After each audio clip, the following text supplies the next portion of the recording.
जय Hind dear student.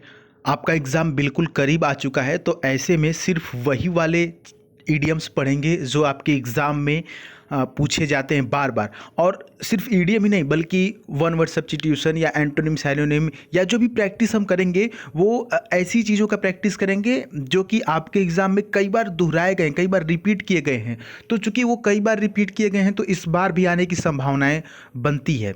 तो और कुछ ऐसे भी उसमें एक्स्ट्रा एक दो क्वेश्चन पढ़ेंगे जो कि आने की बहुत ही ज़्यादा प्रबल संभावना है। ठीक है, तो उसी का ये ईडियम्स है, उसी की सीरीज चल रही है, तो बिल्कुल आप इसे लास्ट तक देखिए। और इसमें मोस्ट रिपीटेड क्वेश्चन है और सभी क्वेश्चंस आपको अभी के अभी यहीं के यहीं समझ में आ जाएंगे। ठीक है, तो बने रहिए आगे आने वाले 10 मिनट तक और बिल्कुल आराम से एक एक क्वेश्चन समझते चलिए।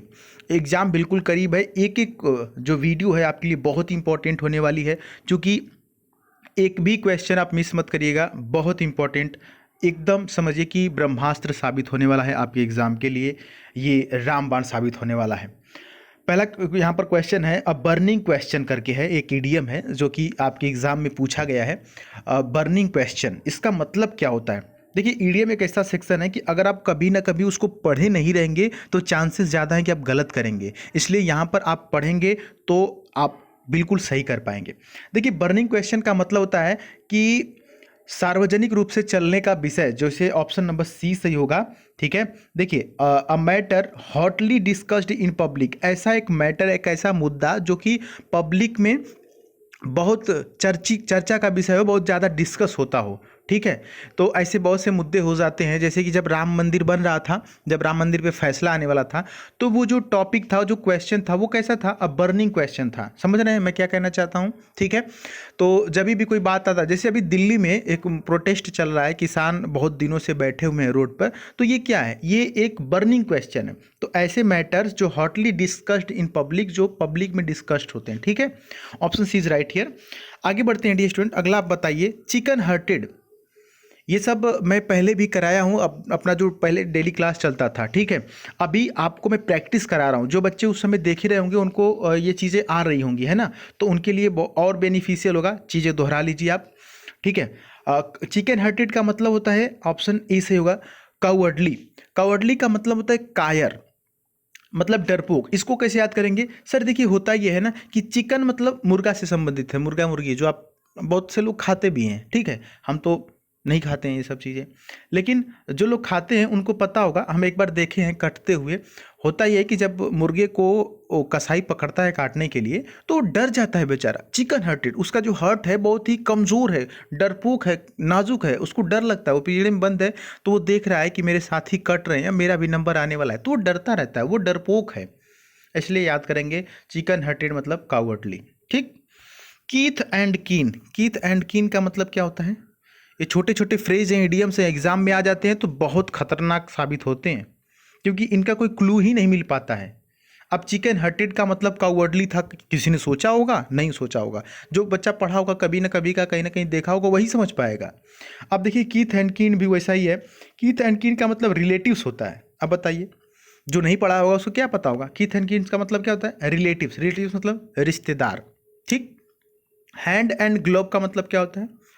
हैंड एंड ग्लव, देखिए, हाथ में आपके ग्लव रहता है ना, हाथ में आपके क्या रहता है? ग्लव रहता है, तो वो क्या होता है? बहुत ही क्लोज रहता है ना, एकदम हाथ में आपके चिपका होता है। तो इसको बोलते हैं, ऑप्शन नंबर बी यहाँ पर सही होगा, अ वेरी इंटीमेट टर्म्स। ठीक है, यानी कि बहुत ही परिचित टर्म, बहुत ही इंटीमेट टर्म्स।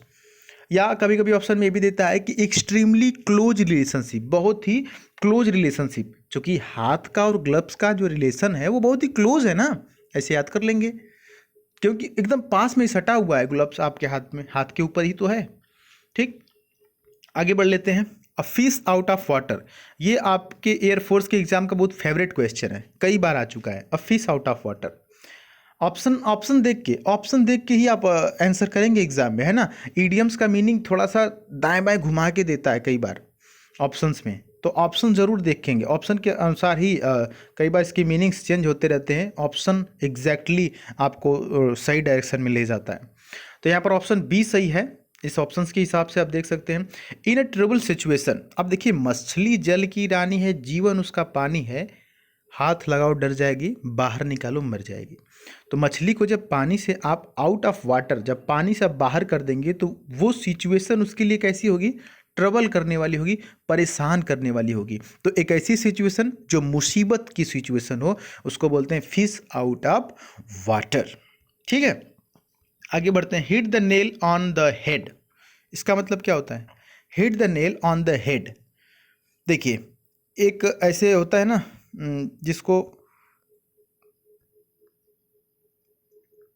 क्या बोलते हैं, कटिया बोलते हैं या जो भी बोलते हैं आपके यहाँ, ठीक है, ऐसे होता है जो इसको दीवार में ठोकते हैं, हम लोग के यहाँ कटिया ही बोलते हैं। अब इसको क्या, ये जो इसका हेड है, इसका ये क्या है, हेड है, तो इस पर अगर आप मारेंगे हथौड़ी से, हथौड़े से इस पर, इसके हेड पर मारेंगे तो ये सीधे जा करके धस जाएगा, जहाँ भी आपको धसाना होगा तो सीधे जाके ये क्या करेगा, धस जाएगा।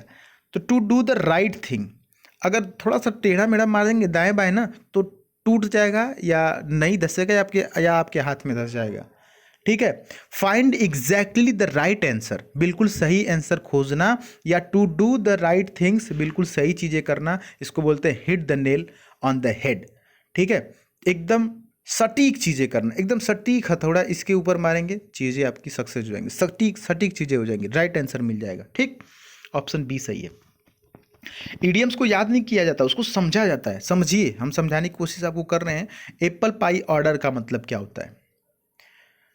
चलिए, एप्पल पाई ऑर्डर का मतलब होता है कि कोई भी चीज़ बिल्कुल सलीके से, सीधे, मतलब परफेक्टली, कोई भी चीज़ बिल्कुल परफेक्टली। एक होता है ना कि कोई भी चीज़ें तितर बितर हो जाती है ना, चीज़ों को आप फैला दीजिए, अपने बुक्स वगैरह को फैला दीजिए रूम में, और एक उसका उल्टा होता है, उसको सीधा सीधा रखिए, मतलब परफेक्टली अच्छे से रखिए, नीट रखिए, क्लीन रखिए। टीडी का मतलब क्या होता है? क्लीन रखिए, साफ रखिए, नीट रखिए, परफेक्टली रखिए। ठीक, समझ में आया? किसी भी चीज़ को परफेक्ट तरीके से रखना, that is apple pie order. एक ऑर्डर में रखना, एक सीक्वेंस में रखना। टू डाई इन हैरेनेस, कई बार मैंने करा दिया हूँ, इसको बताइए फटाफट। तो ऑप्शन देखिए, ऑप्शन नंबर बी सही होगा, to die while on post. ठीक है, मतलब कि पद पर रहते हुए किसी की मृत्यु हो जाना, या कई बार ऑप्शन देता है कि कार्यकाल के दौरान मृत्यु हो जाना। ठीक है, कार्यकाल के दौरान मृत्यु हो जाना, पद पर रहते हुए मृत्यु हो जाना, या रिटायरमेंट से पहले ही मृत्यु हो जाना। ठीक, चलिए अगला बताइए। To bell the cat, to bell the cat क्या होगा इसका? बिल्ली के गले में घंटी कौन बांधेगा, है ना? ये तो बहुत आसान है, याद हो जाएगा आपका। चूँकि इसका जो सही ऑप्शन है वो ऑप्शन नंबर ए है, to take lead in danger. इसके पीछे एक कहानी है, छोटी सी है, थोड़ा सा सुन लीजिए, याद हो जाएगा हमेशा के लिए। बेल द कैट का मतलब क्या होता है, चूँकि आप बचपन में पढ़े भी हैं ये कहानी। बिल्ली आती थी, सभी चूहों को मार के खा जाती थी, तो सभी चूहे ने मिल करके एक बार मीटिंग किया और उन्होंने कहा कि ठीक है, एक घंटी अगर बिल्ली के गले में लगा दी जाए, बांध दी जाए, तो क्या होगा, जब भी बिल्ली आएगी घंटी बजेगी और हम लोग अपने अपने बिल में भाग जाएंगे। ऐसे चुपके से आती है और क्या करती है, हम लोग को खा जाती है।